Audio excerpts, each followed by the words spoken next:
Good evening प्यारे मित्रों। आज का टॉपिक के एग्जाम पॉइंट ऑफ व्यू से आपके लिए बहुत ही लाजवाब, शानदार और जानदार टॉपिक है। इस टॉपिक में मैं आपको विश्वास दिलाता हूँ कि यदि रामसर साइट में से यदि क्वेश्चन आता है तो निश्चित रूप से आज जो टॉपिक हम पढ़ेंगे इस टॉपिक में से निश्चित रूप से आपको गारंटेड इसमें से आपको क्वेश्चन मिलेगा। तो दोस्तों ज़्यादा टाइम खराब नहीं करते हुए अपने टॉपिक के ऊपर डिस्कस करते हैं अपन। तो सबसे पहला बिंदु आज दोस्तों हम पढ़ेंगे रामसर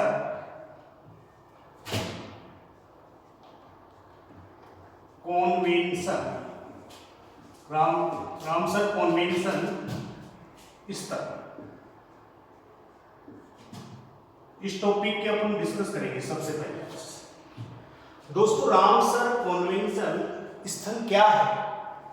दोस्तों रामसर ईरान का एक शहर है, ईरान का एक शहर है और यहां पर आर्द्र भूमियों से संबंधित, आर्द्र भूमियों से संबंधित सम्मेलन का आयोजन सबसे पहले सन 1971 में किया गया था। याद रखिए आप, रामसर ईरान का एक शहर है जहां पर वेटलैंड भूमि या आर्द्र भूमियों के ऊपर सम्मेलन का आयोजन 1971 में किया गया था। यह सम्मेलन दोस्तों 1975 में अस्तित्व में आया था। यह याद रखिए आप, यह सम्मेलन सबसे पहले अस्तित्व में कब आया, विश्व के सामने कब मुखरित हुआ, 1975 में। उसके बाद में भारत इसका जो सदस्य बना वो 1981 में बना था। 1981 की अवधि में भारत जो है इसका सदस्य राष्ट्र बन गया। वर्तमान में रामसर कॉन्वेंशन स्थल में या इस संधि में, ये एक अंतरराष्ट्रीय संधि है, इस संधि में अभी तक विश्व के लगभग 170 देश सम्मिलित हो चुके हैं। वर्ल्ड के अभी तक कितने देशों ने इसके ऊपर साइन कर दिए हैं? लगभग 170 देश इसके सदस्य राष्ट्र हैं दोस्तों। उसके बाद में हम देखेंगे कि विश्व में सबसे अधिक वेटलैंड जो भूमि है, वेटलैंड जो क्षेत्र है, आर्द्र जो भूमि है वो यूके में है। सबसे अधिक आर्द्र भूमि कौन से देश में है? यूके में, यूके में स्थित है। यूके का अर्थ होता है यूनाइटेड किंगडम। अब यूनाइटेड किंगडम दोस्तों क्या है? यूनाइटेड किंगडम 4 देशों का समूह होता है, 4 देशों का समूह है। इसमें कौन कौन से 4 देश आते हैं? सबसे पहले इंग्लैंड, उसके बाद में उत्तरी आयरलैंड, चौथा जो देश है इसमें स्कॉटलैंड और एक आता है वेल्स। इन 4 देशों के समूह को कहते हैं यूके या यूनाइटेड किंगडम। तो विश्व में सबसे अधिक आर्द्र भूमियां कहां है? यूनाइटेड किंगडम में। उसके बाद में नेक्स्ट, विश्व का सबसे बड़ा आर्द्र भूमि क्षेत्र कौन सा है? विश्व का सबसे बड़ा आर्द्र भूमि जो क्षेत्र है वो 3 देशों में स्थित है, जिसका नाम है पेंटागन। पेंटागन एक क्षेत्र है जो 3 देशों में फैला हुआ है, ब्राजील में। इसके बाद में नेक्स्ट एक दो देश पड़ता है पराग्वे और एक पड़ता है बोलिविया। तीसरा जो देश आता है वो है बोलिविया। तो ये याद रखना, विश्व में सबसे बड़ा आर्द्र भूमि क्षेत्र कौन सा है? पेंटागन। पेंटागन कितने देशों में है? 3 देशों में, ब्राजील, पराग्वे और बोलिविया। उसके बाद में दोस्तों हमें देखना है विश्व की सबसे बड़ी आर्द्र भूमि जो है, वेटलैंड जो क्षेत्र है, वर्ल्ड की सबसे बड़ी आर्द्र भूमि या सबसे ऊंची, सबसे बड़ी तो हुई पेंटागन, सबसे ऊंची आर्द्र भूमि जो है ये यूएसए के फ्लोरिडा में है। यूएसए के फ्लोरिडा में, कहां पे? फ्लोरिडा। यूएसए के फ्लोरिडा में स्थित है, यूनाइटेड स्टेट ऑफ अमेरिका है, उसमें फ्लोरिडा में सबसे ऊंची आर्द्रभूमि स्थित है। ये आपको याद रखना है। उसके बाद में नेक्स्ट भारत में दोस्तों टोटल 1999 आप बात करें, भारत में वर्तमान में सन 2020 में टोटल जो आर्द्रभूमियां हैं वो कितनी है। ये प्रश्न एग्जाम में आ सकता है कि भारत में वर्तमान में वेटलैंड क्षेत्र कितने हैं, तो ये करंट का प्रश्न बनता है। तो वर्तमान में भारत में कितने हैं, 37 क्षेत्र हैं। वेटलैंड के क्षेत्र कितने हैं, 37, जो रामसर साइट के अंतर्गत आते हैं। उसके बाद में भारत में सन 2020 में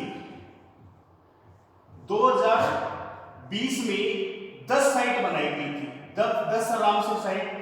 इसका मतलब ये हुआ कि 2019 में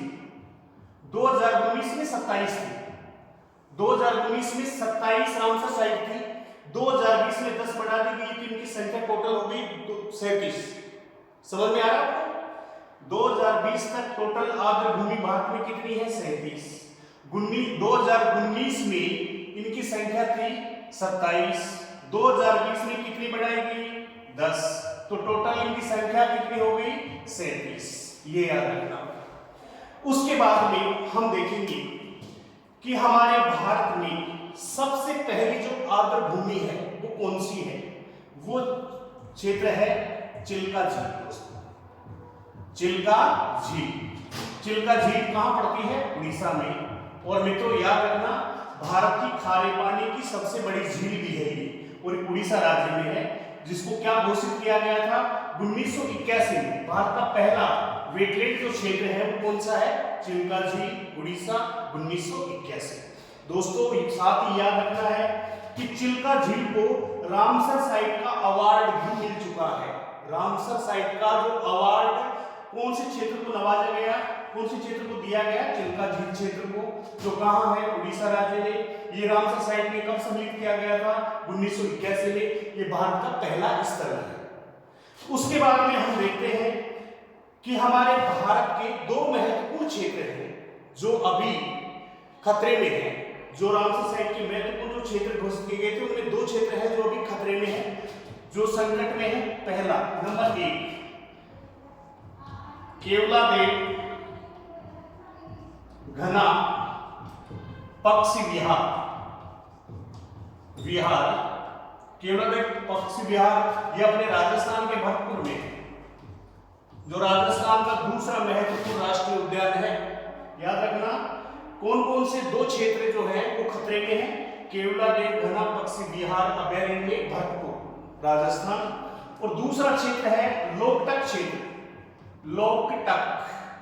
लोकटक जो झील है ये दोस्तों पड़ती है मणिपुर में। मणिपुर की महत्वपूर्ण झील है, जो ये 2 क्षेत्र हैं आर्द्रभूमि की, ये अभी खतरे में है, इसलिए गवर्नमेंट जो है इनके संरक्षण के प्रयास बराबर कर रही है।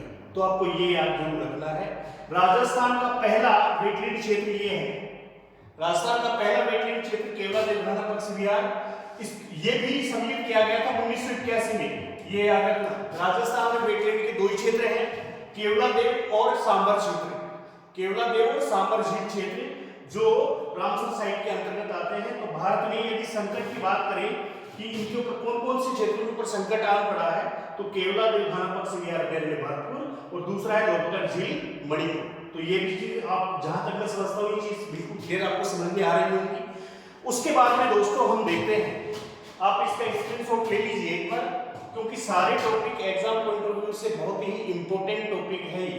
और अब मैं एक नई चीज आपके सामने आपको बताने जा रहा हूं, उसको भी आप ध्यानपूर्वक देखने का प्रयास करेंगे। दोस्तों अपने भारत के महत्वपूर्ण जो वेटलैंड क्षेत्र हैं वो कौन कौन से हैं, कौन कौन से राज्यों में हैं, उनके ऊपर हम चर्चा करेंगे। तो एक ये फॉर्मूला बना रखा है, तो उसके अकॉर्डिंग हम बात करेंगे, और मैं आपको विद बैक भी बताने का प्रयास करूंगा, लेकिन टॉपिक अपना लंबा हो जाएगा, क्योंकि आप उनको अच्छी तरीके से पढ़ लोगे तो आपका जो टॉपिक है वो कवर हो जाएगा। दोस्तों एक बात लिखता हूं यहाँ पे कि अभी सुन लो, अभी सुन लो। किसी को कहा जा रहा है कि अभी सुन लो, अभी सुन लो सास। एक व्यक्ति कह रहा है किसी लेडीज को कि अभी सुन लो सास,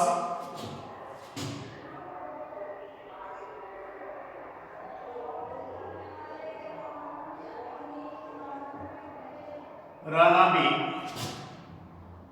साका और हरि, ये 3 नाम हैं।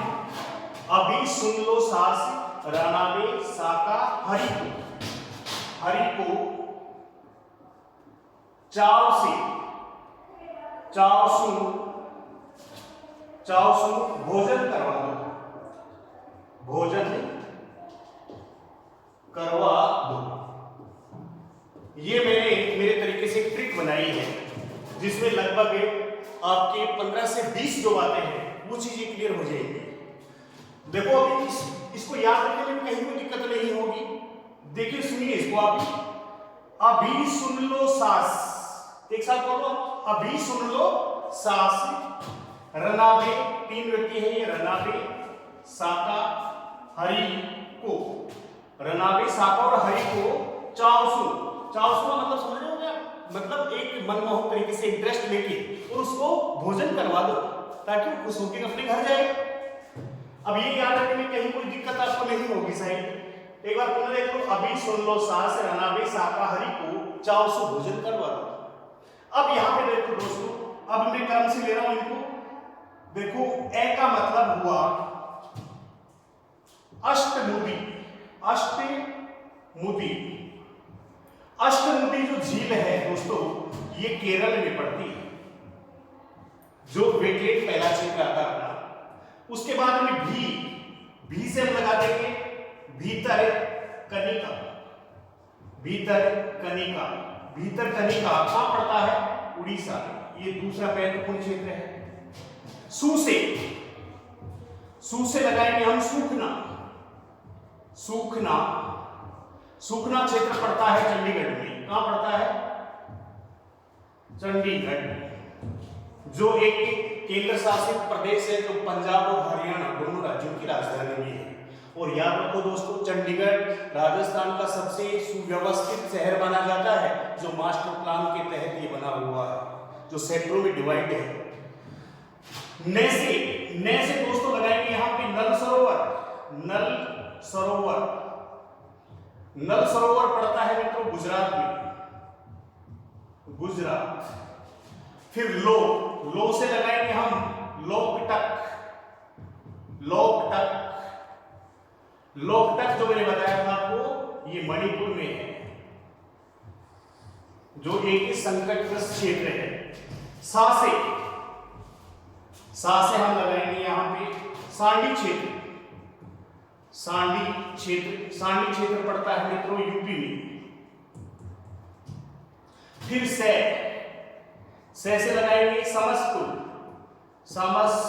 क्षेत्र, समसपुर भी यूपी में पड़ता है। उसके बाद में नेक्स्ट हम देखेंगे रा से देखेंगे अपन, ये रोना भी कर देंगे अपन, रोना भी। तो रो से लगा देंगे अपन रोपड़ पड़ता है पंजाब में, ये एक सभ्यता भी है, रोपड़ सभ्यता पढ़ी होगी आपने। ना से ये नांगल, अब आपने नाम सुना होगा नांगल डैम, ये भी पंजाब में पड़ता है। उसके बाद में बे से हम लगा देंगे बेमनाड झील एक लेगून झील है दोस्तों, ये एक अनूप झील है और ये केरल राज्य में है। बेमनाड झील केरल राज्य में स्थित है दोस्तों। यहां ऊपर लिख देता हूं, आपको दिखाई नहीं दे रहा होगा सही तरीके से। नागल पंजाब में है। उसके बाद में हमने लगाया बे का अर्थ क्या होता है?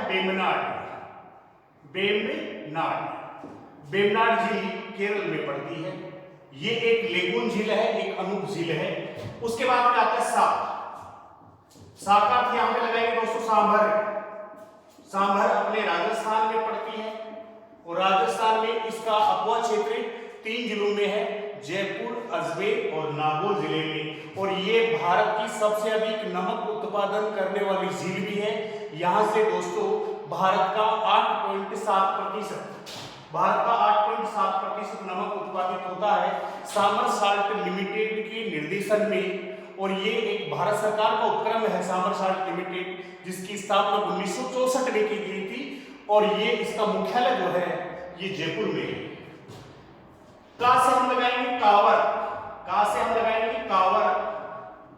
कांवर पड़ता है बिहार राज्य में, बिहार में। हरी, हरी से हम लगाएंगे हरी के बेराज, हरी के बेराज, हरी के बेराज ये पंजाब में पड़ता है। हरी के बैराज जो बांध है ये पंजाब में पड़ता है। और यहीं से इंदिरा गांधी नहर का उद्गम होता है। सतलज और व्यास नदियों के संगम के ऊपर ये बना हुआ है और ये पंजाब में है। और ये एक इंपॉर्टेंट वेटलैंड क्षेत्र है। को से हम लगाएंगे कोलेरू, को से लगा देंगे कोलेरू। कोलेरू जो है ये आंध्र प्रदेश राज्य में स्थित है, आंध्र प्रदेश राज्य में। चा से हम यहां पे लगाएंगे चिल्का झील, चा से लगा देंगे चिल्का झील। चिल्का झील उड़ीसा राज्य में है और ये भारत की सबसे बड़ी खारे पानी की झील है दोस्तों। उसके बाद में नेक्स्ट हम देखते हैं वैसे हम यहां पे लगाएंगे वुलर। वुलर, वुलर झील जो है ये आप सभी को पता होगा जम्मू कश्मीर राज्य में है और भारत की खारे मीठे पानी की सबसे बड़ी झील है वुलर झील, इंपॉर्टेंट झील है। फिर सू से लगाएंगे हम, सू से लगा देंगे सुंदरवन। सुंदरवन, सुंदरवन ये सुंदरवन का जो डेल्टा है वर्ल्ड का सबसे बड़ा डेल्टा है और ये पश्चिमी बंगाल राज्य में है, पश्चिमी बंगाल राज्य में स्थित है। फिर भो से लगाएंगे भोज। भोज से भोज क्षेत्र पड़ता है एमपी में। कहां पड़ता है? एमपी में, ये याद रखना। उसके बाद में बच गया अपना न बच गया तो न से लगाएंगे नंदूर मध्य, नंदूर मध्य महेश्वर, नंदूर मध्य महेश्वर न हो गया। फिर अपन कैसे लगा देंगे, कैसे केवलादेव। केवलादेव अपने राजस्थान में है, केवलादेव बैंक में कहां है? राजस्थान में। एक लगाएंगे कंजली। कंजली, कंजली जो क्षेत्र है ये पंजाब में पड़ता है। सॉरी इसको रहने दो आप, कंजली क्षेत्र को रहने दो। कैसे लगा देंगे हम? केवलादेव और एक लगाएंगे केलेनेरी। केलेनेरी ये तमिलनाडु में है, तमिलनाडु। और ये जो लास्ट में वा बचा हुआ है इसे लगा देंगे व्यास। व्यास जो क्षेत्र है ये भी कहां पड़ता है? पंजाब में पड़ता है। और लास्ट में बचा है दो से लगाएंगे दीपोर क्षेत्र, दीपोर बील क्षेत्र, दीपोर बील क्षेत्र ये मित्रों असम में पड़ता है दोस्तों। ये अपने क्षेत्र है टोटल। अब तो आप देख लो कितने इंपॉर्टेंट वेटलैंड क्षेत्र हो गए। 1 2 3 4 5 6 7 8 9।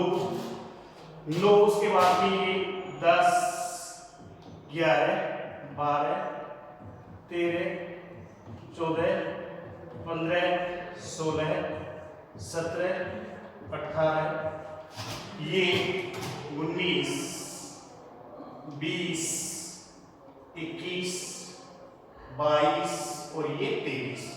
दोस्तों इससे आपने 23 चीज याद होगी। अब ध्यान देना, आपने सूत्र क्या था अपना? अभी सुन लो सास।